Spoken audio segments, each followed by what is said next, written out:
So we're looking at these essential qualities, and we're saying that okay, there's no chapter and verse for it. So is it biblical? Is it? How can we be sure? Is it is it wisdom that is based on scripture? Yeah, definitely, it is based on biblical principles, and also based on when we say biblical principles, there could be a direct instruction, direct reference, or direct teaching. But also we see, like when I was saying, we also see that from the lives of people, from the testimonies of people, what we observe. Okay, so several things that we see may not have chapter and verse, but it's after years and years of even trying out, and it is not contrary to the word of God, right? Contrary to the whole counsel of God.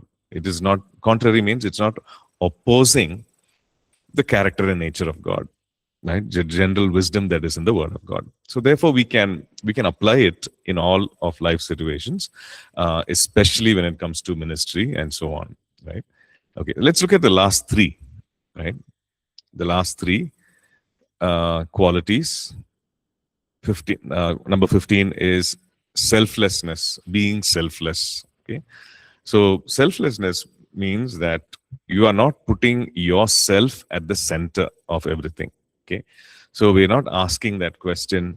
Every time we are supposed to do something, right? Every time we are supposed to carry out a task, we're not asking that question, what is in it for me, right? So as an individual, do I get to benefit from it? Do I get to enjoy some benefits? Do I get an advantage? Do I get some mileage out of it? Do I get visibility, right? Is it furthering my ministry? Is it furthering whatever, my visibility, or my reach, my popularity, my reputation? Is it furthering that? So we are not asking those questions. Every time if we ask those questions, then we are not being selfless, right? So selflessness is required for the team because, let's say if you take a sport like football, and somebody's saying, okay, I want to score a goal today. But as you're going past, maybe you're a center forward, as you're going past, you see that someone else in the team is actually in a better position to score the goal, right? It could be a right wing, it could be a left wing, whatever. That person is in a better position to score the goal. So what do you do? Right? What do you do do you pass the ball, or for your personal record, do you want to keep going? Right? So that's the thing. Right?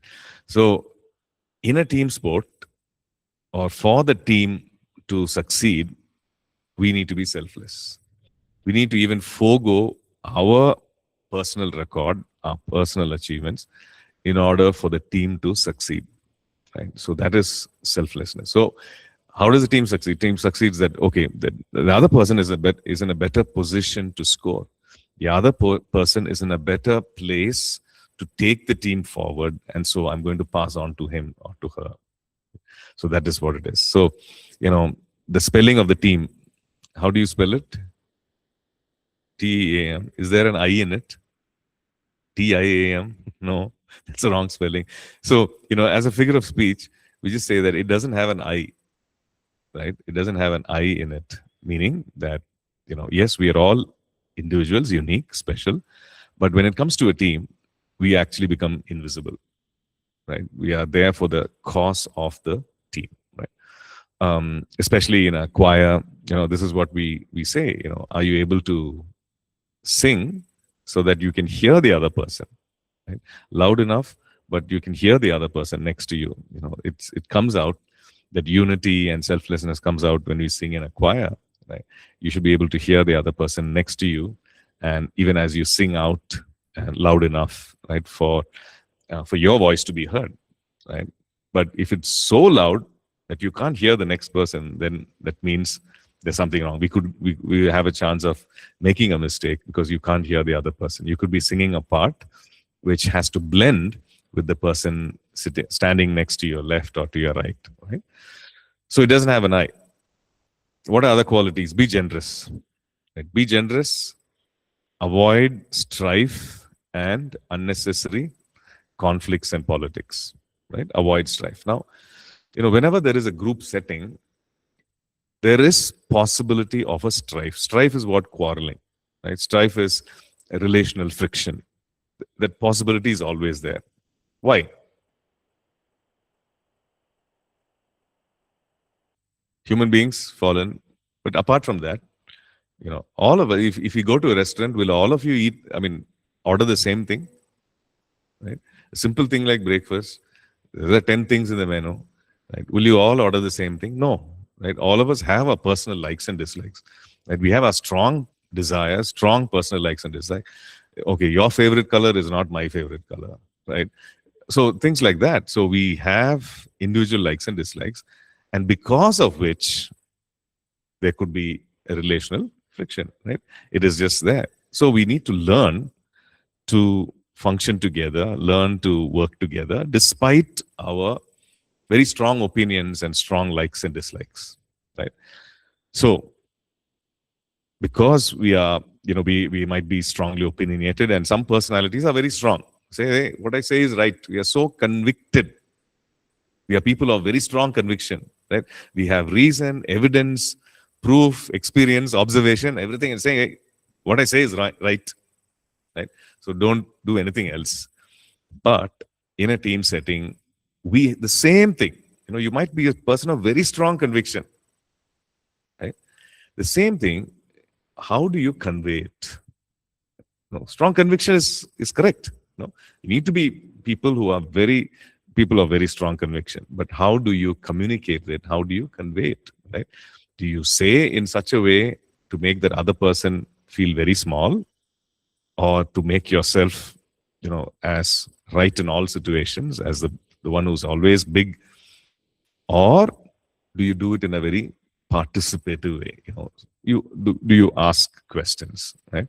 Hey, but I know you're saying this, but don't you think it will be better if we do it? Reasons 1, 2, 3, 4, 5. For these reasons, don't you think this will be a better option? Right?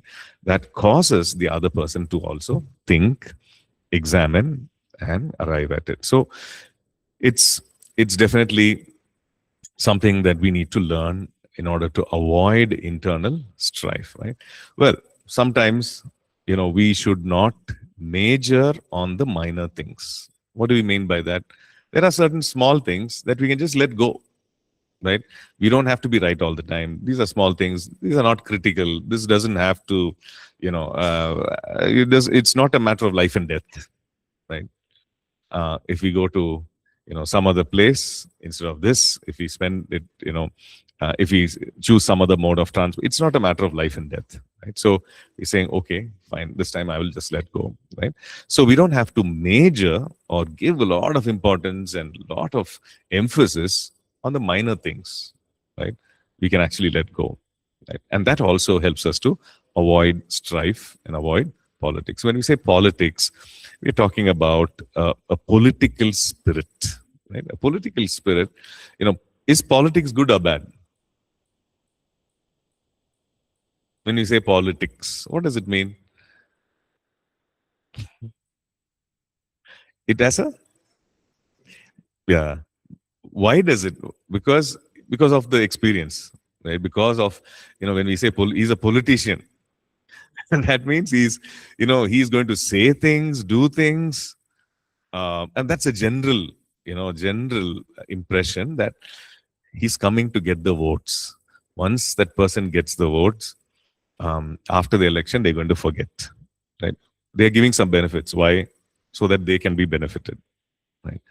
They're extending something so that they can make money. That is the general impression, right? Did we have politicians in the Bible? Yes. Yeah, we did, right? People who ran the state, right? Joseph was a prime minister, right? Daniel, a great administrator, like an IAS officer, right? Not technically a politician, but we did have, or we do see people who are administrators and who are, nation builders or of that stature. We see that, right? So when we say politics, we are talking in terms of people who are manipulating right?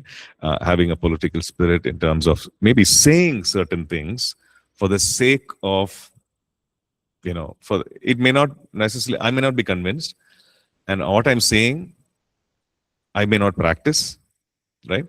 Or I could say something today and something else tomorrow. Oh, this is what I meant, right? So all that is part of the political spirit, right? So we're not talking about that. We're talking about, saying and being people of integrity and doing certain things for the benefit of others, right? Selfless. Being loyal to the team, valuing interdependence over independence. Okay, so interdependence meaning you are depending on the output or the performance of the other person for the team to succeed. Right?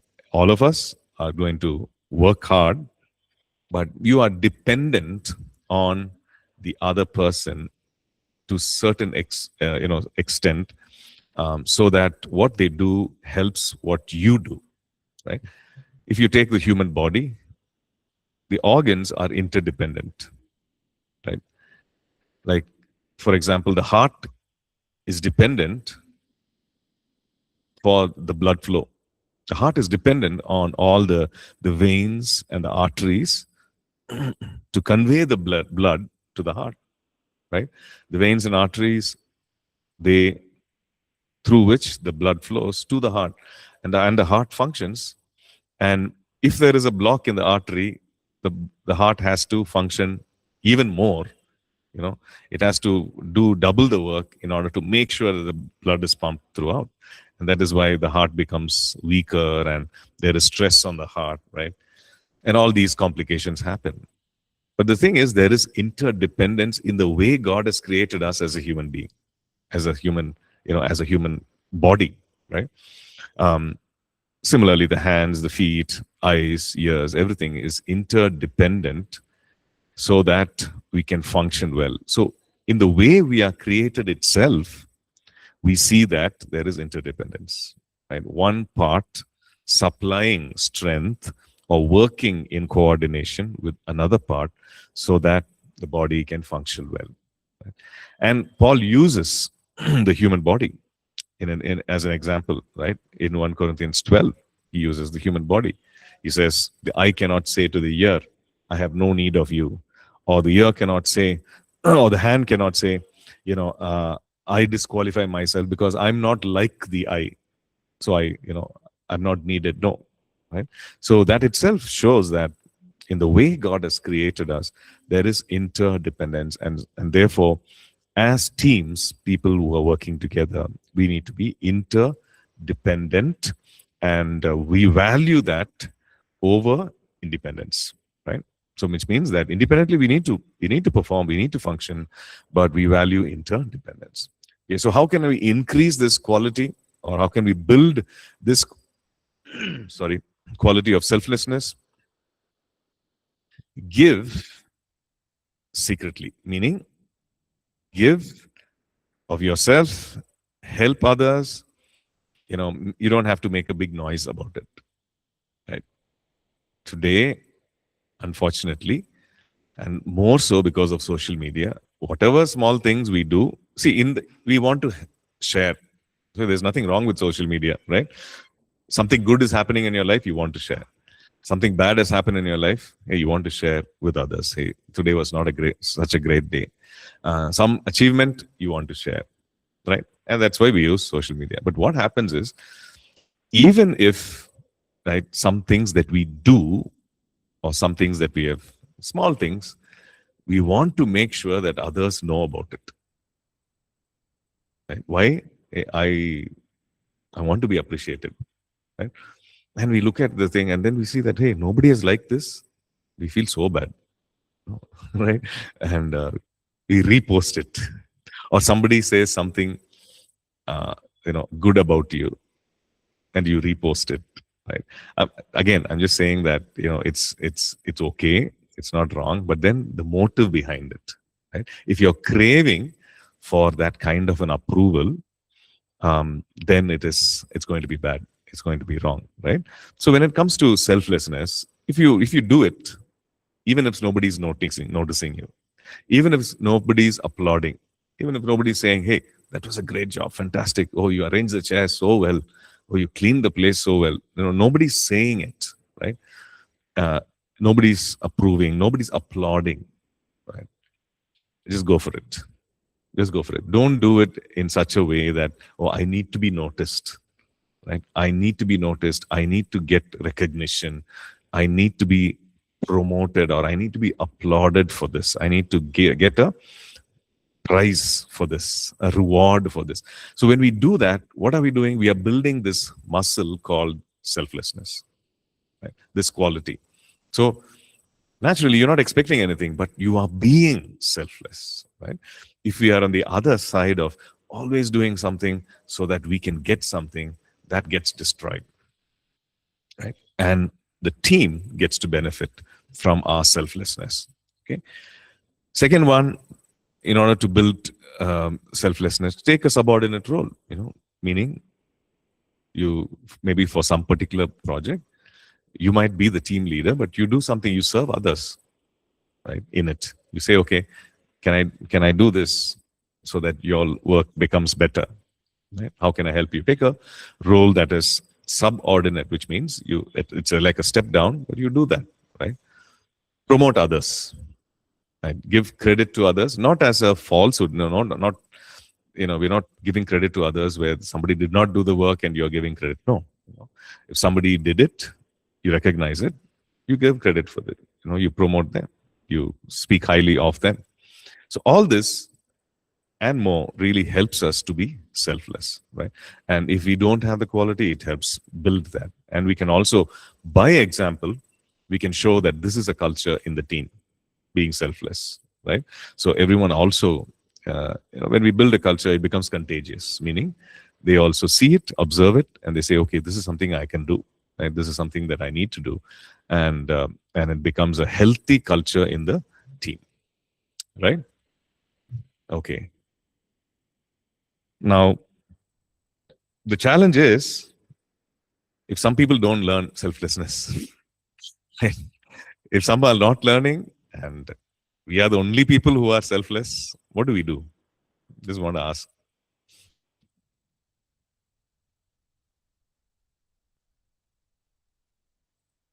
What do you think? How can we solve that? It's possible, right? Some people are just slacking off and, okay, taking advantage of your selflessness. So what do we do? Online class also. If we can draw some healthy, in the sense, like how do we practically, probably you can use the mic.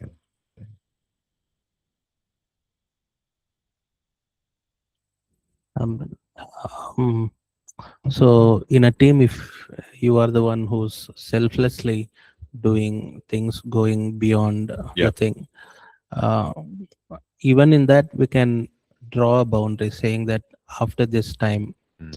I won't be available, or like this is my limit. I can't take much more responsibility.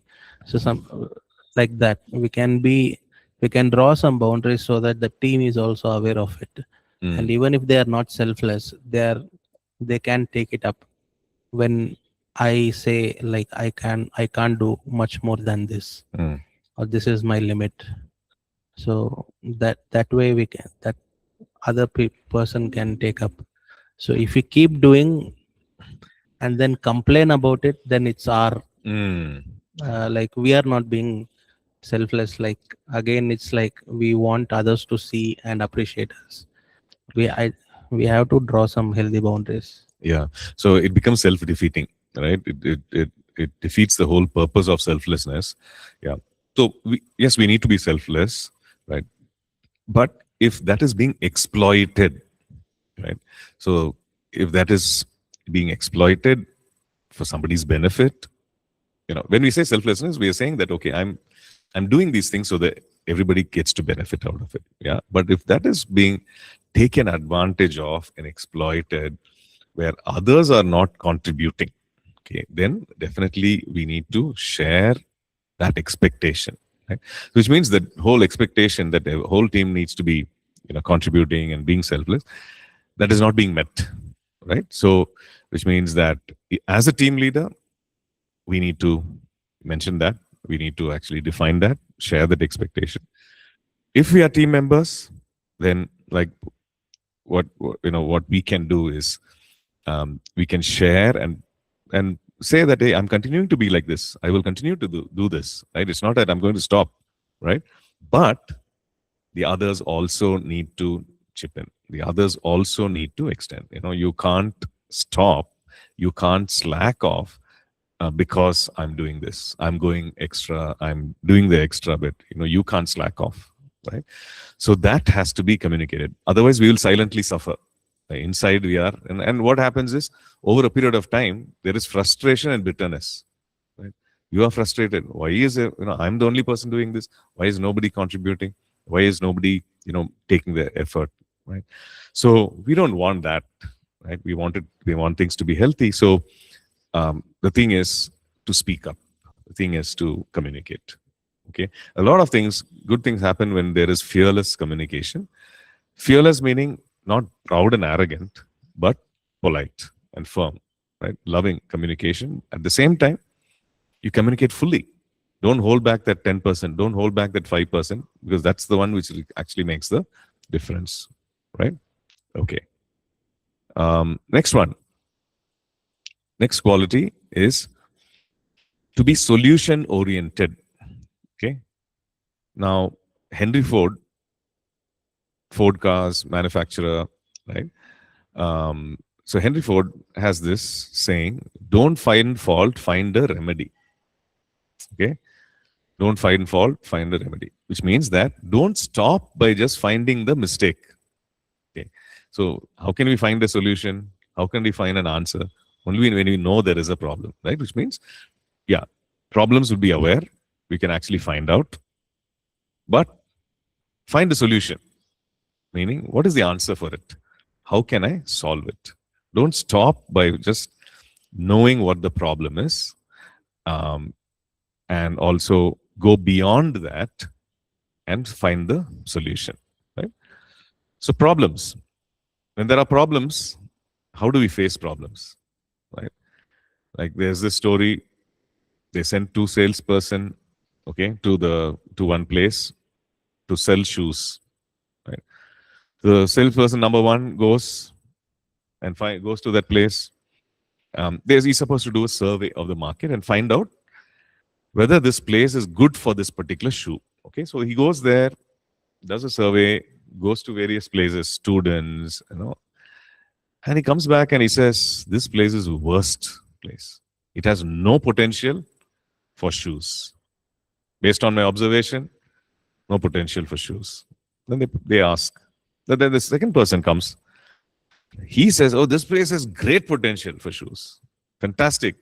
I think we're going to, this place will be the best place for selling shoes." Right? So what is the perspective? Okay, the first person who went there saw that people don't have a culture of wearing shoes. Right? He saw everybody going barefoot or wearing sandals. He just came back saying, "Hey, they don't have the habit of wearing shoes. How can we sell shoes?" Whereas the second guy, he went and saw, hey, nobody's wearing shoes. Right? Now, if we would actually create a need or show them the benefits of wearing a shoe, well, it's going to be the greatest place. Like nobody's wearing. Now, what if everybody buys? This will be a great place for selling shoes. You see, same problem, same need, but two different perspectives. Right? So, like somebody said, we will always face problems at the workplace. Always. Right? And that is why you and I are employed, right? To take care of that, to solve it. Right? There will always be problems. Problems of financial nature, problems of relational nature, problems committed to that, that particular task that we're going to do. There will be problems, right? So we cannot run away from problems. But definitely we can have the right perspective, the right view of problems. Right? We can look at problems as opportunities, or we can look at problems as hurdles. Right? Like the salesperson of shoes, the second person saw the problem as an opportunity, right? Opportunity to bring in a solution, opportunity to benefit the organization, right? And I'll just tell you that, even in APC BC, right, Bible College, when COVID hit, it was a real, it was a real nuisance, right? It was a problem. It was a big challenge. Initially, there was this whole thing of people coming wearing masks, and we were teaching. Then it was a complete shutdown. They said no chance, no movement on. So we had to really, all the students went back, when they could find accommodation. I think they put all their luggage here and whatever basic this thing, they took it and went. Right. And I think, okay, we need to do these things online. So it was a big problem to reinvent all that, teaching things online, making sure that we also got the skills to teach online, to look at, okay, maybe the students are not able to switch on the cameras and all that. And so we had to look at some 20 DPs, right, and teach as if they are listening, right? So it was a big problem. Right? But then we saw that, okay, now this has better reach. Now, earlier it was just the people who could come to the Bible college. Now it can be the whole nation, right, of India, across states, whoever wants to enroll, and it can be the nations, right? So it was a lot of work for the technical team, for the IT team, to rework the whole thing, find out ways. Okay, then they found out, oh, Google Classroom, we can use it. Find out ways and means by which we can actually have people enroll. And we realize that there is a need, people want to enroll, right? And so many other countries were enrolling, and students from different nations could enroll and do that. So it was a problem, right? But if you look at the problem as a problem to be solved, and if you see the problem as, hey, there is an opportunity here, then the whole thing can actually turn around for the good of the team, right? So it needn't remain a problem, right? And that is how this whole hybrid classroom thing came about, where we're teaching in person, we're teaching online, and then we realized that when we're teaching online, we can actually do e-learning, right? We can upload whatever is being taught, we can upload those videos, and people can actually learn at leisure at their pace. Right? So one mode of learning became 3 modes of learning because of a problem. Right? Now we would have never got it. We were comfortable saying, "Oh, this is good. Let students come. We will teach." In fact, preaching class and all was really good because people can come, present, and we can sit and watch, and people can walk about. The teacher can walk about and teach. Now we are all, confined to one place and sit and, all those things. We can use the board, right? I'm sure we can still use the board, but anyway. So it was like that. But one mode of teaching becomes 3 modes of teaching, right? And one specific set of students or audience, now the scope has expanded, right? All because of a different perspective to a problem, right? So problems are a matter of perspective, how you see it, right? And we will be challenged each and every day. Yes, sometimes problems can be very crushing, demanding a lot of our time, demanding a lot of our effort and emotional effort and all that. But if we would face it with the Lord, right? Because the Holy Spirit is creative. The Holy Spirit is a problem solver, right? The Holy Spirit's wisdom always is to solve problems, to always to overcome difficulties and challenges. And so if we would partner, because He's willing, are we willing? If we would partner, then we will find solutions. Like most of the inventions, like that saying, right? Necessity is the mother of invention, which means if there's a necessity, hey, I have this need, and that need is the one which triggered the the invention, the ideas for inventing something, right? People got tired of stationary chairs. They said, hey, I have this table, I need to move there, I need to turn around because people are working behind me, I need to. So they said, okay, then what do we do? The chairs, right? Put some wheels on it. Make sure that the chair can turn around, right? And you have the chair, which has wheels, which you move. But so if there is a necessity, that gives birth to invention, right? So in ministry, when there is a problem, okay, how do we solve it? That gives birth to maybe a better a reach in ministry, a better scope of and also reaching out some people that we never thought we will reach out, right? So yeah, solution in a challenge versus problem in circumstances. That's the difference in perspective. So the problem can either stop us or it can stretch us, right? And depends on how we approach them. Yes, it is difficult. It is challenging to always have a solution oriented approach, right? Because sometimes we have bad days. We get up feeling defeated. Emotionally, we are like depleted. So those days, we don't look at problems as solutions. You don't look at traffic and say, how can I solve this traffic? You're just honking, move out of the way.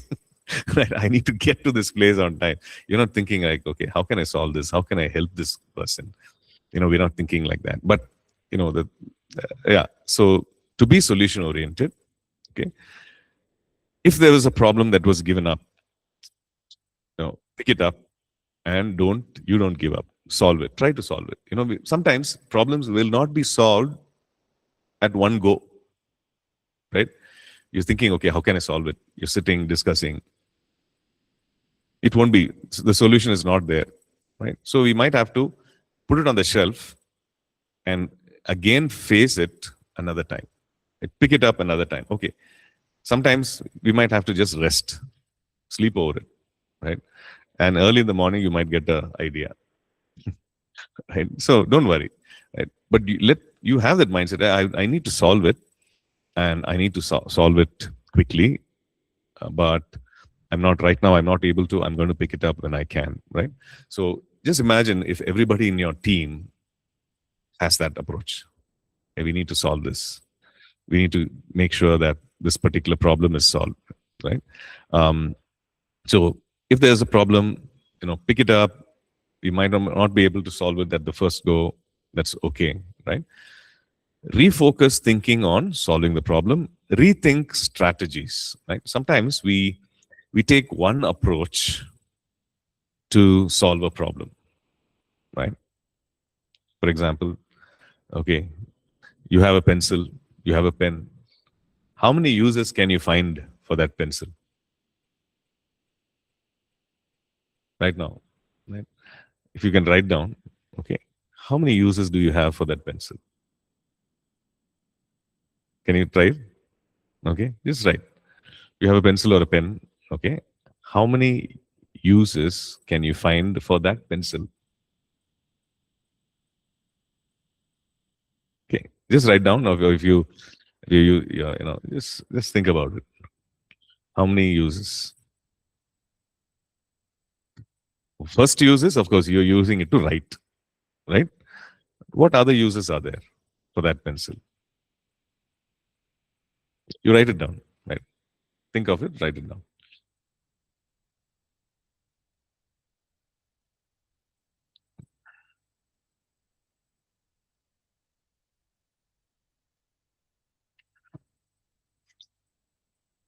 You understood, right? Yeah, explaining? Yeah, okay. Did you get it?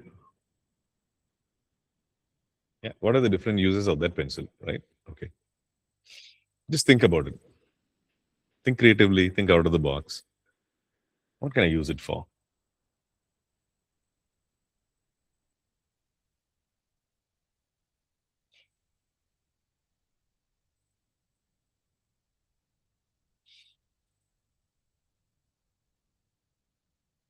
Okay. Okay. How many did you get? How many people got 5 uses? 5. Okay. Okay, Sriraj 5. Um, Online folks, you can actually put it on the chat. Okay, how many uses for the pencil that you get? Okay, how many got more than 5? Anyone? 6? 10 uses? No? Okay, so 5 is the max. Okay, so you want to share how many uses? What can you do with the pencil? Use the mic, yeah. Of course, Pastor. So first one is Uh, which is writing, which we okay, can I'm write. just going to put it on the chat for the online students. Okay, right then. And next one is if suppose that person is getting itching over here. What? Okay, as a scratcher, back scratch. Okay, that's very good. And if the beside person is sleeping, just poke him. Okay, poke the person, poke and wake. Okay, then. And if you want, you can just spin it in your hand like this. Okay, as a spinner, as a fidgeting tool. Okay, then. And the last is if you are feeling hungry, just Okay, something to chew on. Okay, any different thing anybody has got apart from these 5? Okay, so I see Shubham's writing, drawing, measuring, learning. What is learning? Everyday hacks, creative fun. Okay, you need to be a little more specific. Okay, everyday hacks, learning, everyday hacks, and creative fun. You need to be a little more specific. Yeah, I get the first 3. Okay, what else? Vinay, you have something? Uh, yeah, writing, drawing, poking, No. Apart from this, making art, huh? making art. Like Art. Okay, drawing, art. Okay, you can like use the wood when you sharp that wood to make art. sorry. What? When you sharpen the pencil Ah, from that waste, ah. you can make flowers and make Okay, art. so art from pencil shavings. Okay. Pencil shavings, yes. Mm. Guitar slide, you can use it as a guitar slide. Guitar slide. Are you thinking as we go along? Are you making it No, up or sir, I've you written had it. it? Okay. Guitar slide. Okay. And something to fix your hair also, ladies. Okay. Use Fix it the as hair. a hair hair clip. Not hair clip. Okay. Hair accessory. We just put it like that. Okay. Hair holder. It comes as a hair holders. Hair holder. Okay. Picking ear. Okay. As a earbud. Please don't try. Use it as your. You can make a. You can make a gun with a rubber band. You need a rubber band for it. Okay. You can use Okay. it as a toy also, Pastor. Pencil fight. As a pencil? Pencil fight. We used to play in school, Pastor. What is it? We used like 2 pencils. Okay. So we used to whoever falls off the table first. Oh, I see. Okay. Pencil fight. We So used from to opposite side, you will use it to Yeah. strike as a striker, carom board kind of thing. Yeah. And then if it, wow, so many uses, right? You can. I was thinking you can use it. 2 pencils you have, you can use it as a chopstick, right? So we have so many uses because we thought a little differently, right? So the same thing when it comes to solving a problem, right? We can brainstorm, we can think, right, and see what is valid, right? See, suppose I told you, guys, it has to be serious. You will not come up with all these things, right? But if I say just, whatever comes to your mind, we might be able to use it, we might not be able to. It's okay. Let there be a free flow of ideas, then we can list down everything, right? Many times we restrict because, Sriraj says pencil can be used as a weapon. Okay. So many times we restrict the flow of ideas because we disqualify, right? We disqualify and say, okay, it cannot be. So when it comes to a problem and how do we solve problems, that's the same thing, right? If we can have a free flow of ideas and then we can actually validate, right? Can I use this? Can I use that? Right? Validate. So strategies are basically ideas, processes to solve a particular problem, right? I'm going to take this method in order to solve it, right? We see in the Bible, they had strategies. When they went to war, they had strategies. The Lord gave them a strategy for Jericho, right? And it looked like one of these things. I can use the pencil as a earbud kind of strategy, right? So I walk around it 7 times, right? On the 7th time, you stand and you raise your voice and make a shout. It seemed like, will it work? Right? Goes against reason, goes against logic. But that was the thing which worked, right? Because it was supernaturally and spiritually birthed, right? So that's the thing about strategies. Rethink strategies. Sometimes what happens is we need to repeat a process, right? Like I just put it down. When APC, we know that APC is central, the biggest of the locations. We rent the place, right? And in fact, all our places are rented. So we had to move out from a place. We had to move out from a particular venue, and then so that time I was working as the administrator. So it was my responsibility to find a venue which can accommodate everybody for Sunday services and everything. So we were just meeting different places. So I went and met this particular school, and so that time the principal said, no chance. We can give you for one Sunday or maybe one particular to a couple of Sundays, but we can't give you all Sundays in a year. We can't. Right? We have our own use and everything. We can't give it. So fine. We moved to another place, and that place they said yes. So we moved.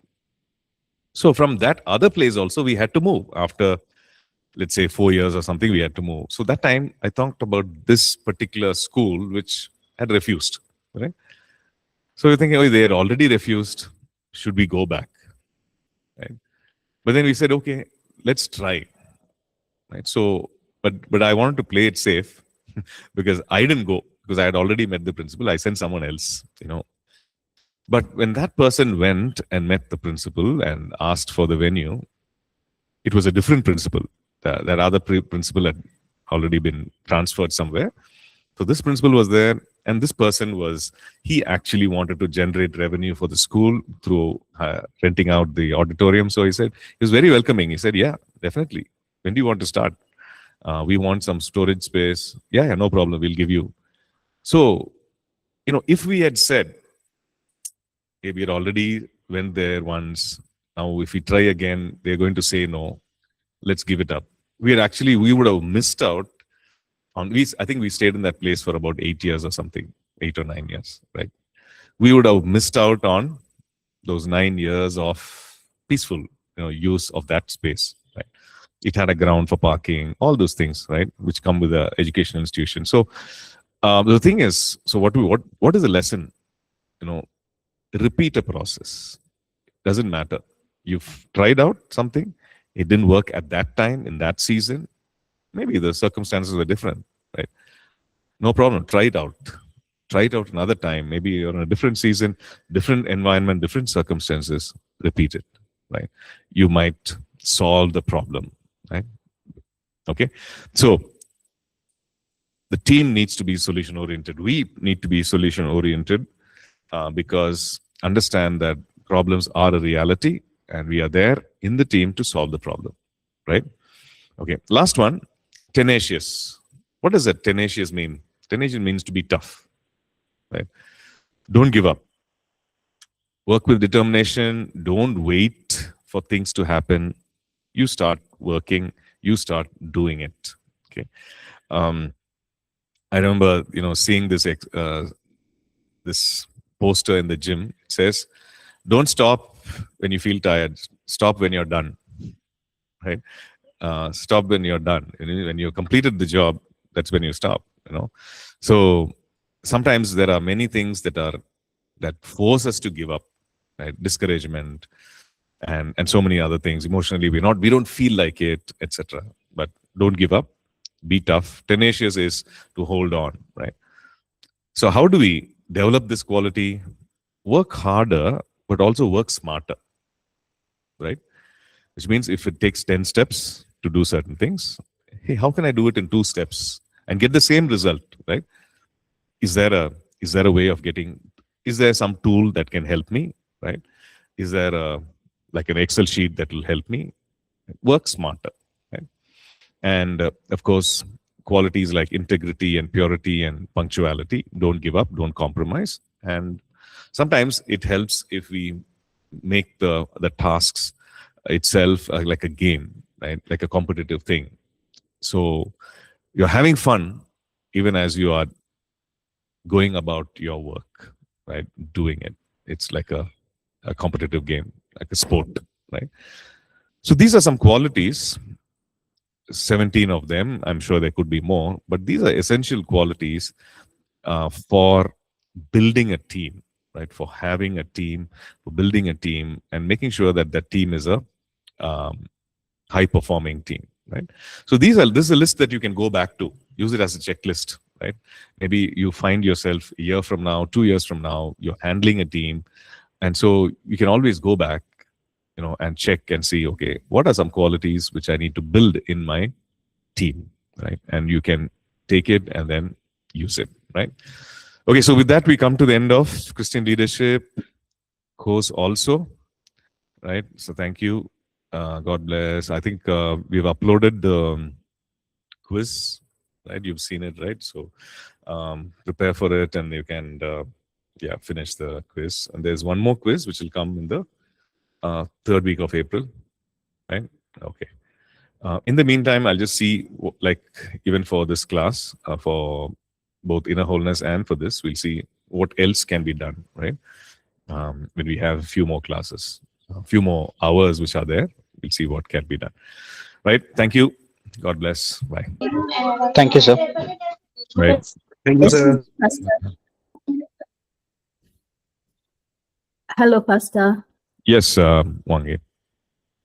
Yes, I wanted to ask about the quiz you gave us. We forwarded it, but it seemed like it didn't indicate from our side whether it came through. Sorry, it didn't indicate?